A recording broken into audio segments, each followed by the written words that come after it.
अरे ये क्या? जिस घर की दीवारें गरीबी की मार से ढहने वाली थीं और जहां भूख ने मासूम बच्चों की आवाज तक छीन ली थी, वहां रातों रात अनाज के धीरों का अंबार कैसे लग गया?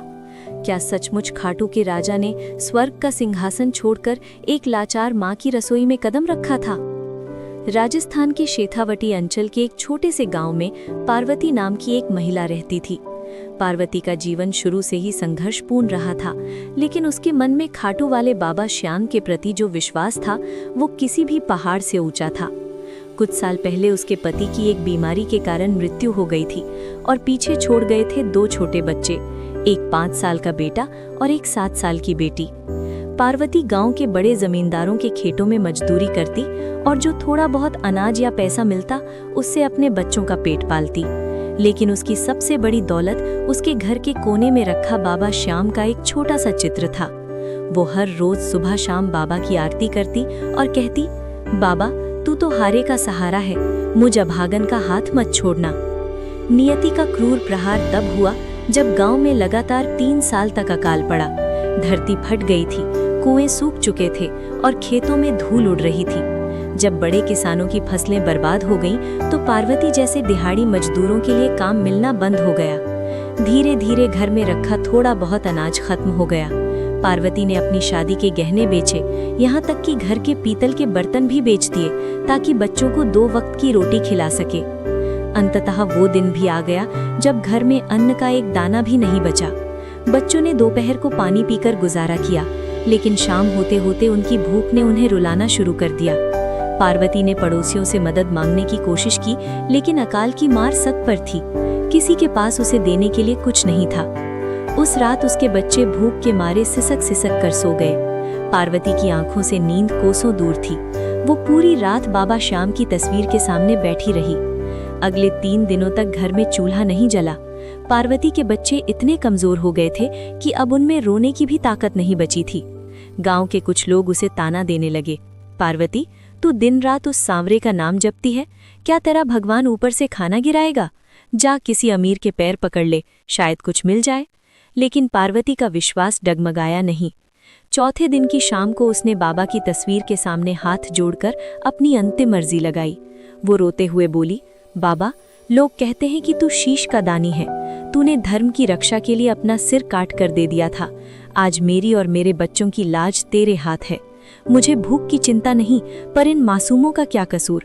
अगर आज मेरे घर में चूल्हा नहीं जला तो कल सुबह दुनिया कहेगी कि श्याम का भक्त भूख से मर गया। अपनी लाज ना सही, कम से कम अपने हारे का सहारा नाम की तो मर्यादा रख ले। वो इतनी थक चुकी थी और भूख से इतनी व्याकुल थी कि प्रार्थना करते करते वहीं जमीन पर निढाल होकर सो गई। अभी सुबह की पहली किरण भी नहीं फूटी थी कि पार्वती के जर्जर दरवाजे पर किसी ने जोर से दस्तक दी। वो हड़बड़ा कर उठी। उसे लगा शायद कोई साहूकार कर्ज लेने आया होगा। उसने कांपते हाथों से दरवाजा खोला। सामने एक सांवला सा युवक खड़ा था। उसकी उम्र लगभग 25-26 साल रही होगी। उसने मटमैले रंग का कुर्ता पाजामा और सिर पर एक राजस्थानी साफा बांध रखा था। उसके चेहरे पर ऐसी अलौकिक मुस्कान थी कि पार्वती का सारा डर गायब हो गया। युवक के हाथ में एक पुराना सा खाता था और उसके पीछे अनाज से लदी एक बड़ी सी बैलगाड़ी खड़ी थी। उसने मधुर स्वर में कहा, माई बहुत देर कर दी दरवाजा खोलने में। मैं शहर वाले सेठ जी का मुनीम हूँ। तुम्हारे पति ने बरसों पहले हमारे सेठ जी के पास कुछ धन जमा किया था। सेठ जी हिसाब देख रहे थे तो उन्हें याद आया कि तुम्हारा बहुत सारा ब्याज और मूलधन बकाया है। उन्होंने मुझे ये सारा सामान लेकर तुरंत यहाँ भेजा है। पार्वती अचकचा गई। उसने कहा, बेटा तुम कोई गलती कर रहे हो। मेरे पति तो गरीब किसान थे, उनके पास जमा करने के लिए पैसे कहाँ से आए होंगे? मुनीम हंसते हुए बोला, माई हमारे सेठ जी का हिसाब कभी गलत नहीं होता। ये सामान तुम्हारा ही है, जल्दी करो, मुझे और भी कई लोगों के यहाँ जाना है। उसने एक एक करके बैलगाड़ी से सामान उतारना शुरू कर दिया। भारी भारी बोरियां वो ऐसे उठा रहा था जैसे उनमें रुई भरी हो। उसने आंगन में अनाज की 5 बोरियां, घी के डिब्बे, शक्कर, दालें और बच्चों के लिए नए वस्त्र रख दिए। पार्वती की आंखों से आंसू रुक नहीं रहे थे। जब वो पानी लेकर वापस आई तो युवक जाने को तैयार था। पार्वती ने उसके पैर पकड़ लिए और बोली, बेटा कम से कम अपने सेठ जी का नाम तो बता बे। युवक ने आसमान की ओर देखा और मुस्कुराकर कहा, माई, मेरे सेठ जी को सारा संसार सांवरिया सेठ के नाम से जानता है। वो किसी का उधार नहीं रखते, बस सही वक्त का इंतजार करते हैं। और हाँ, अब तुम्हें मजदूरी करने की जरूरत नहीं, ये भंडार कभी खत्म नहीं होगा।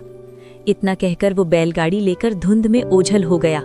जब पार्वती ने अनाज की बोरी खोली तो पहली बोरी के ऊपर एक ताज़ा मोरपंख रखा था। दूसरी बोरी में तुलसी की खुशबू थी। दानों के बीच उसे कुछ सोने के सिक्के भी मिले, जिन पर प्राचीन ढंग से श्याम अंकित था। वो समझ गई कि वो सांवला मुनीम कोई और नहीं, स्वयं खाटू नरेश थे, जो अपनी भक्त की पुकार सुनकर आए थे।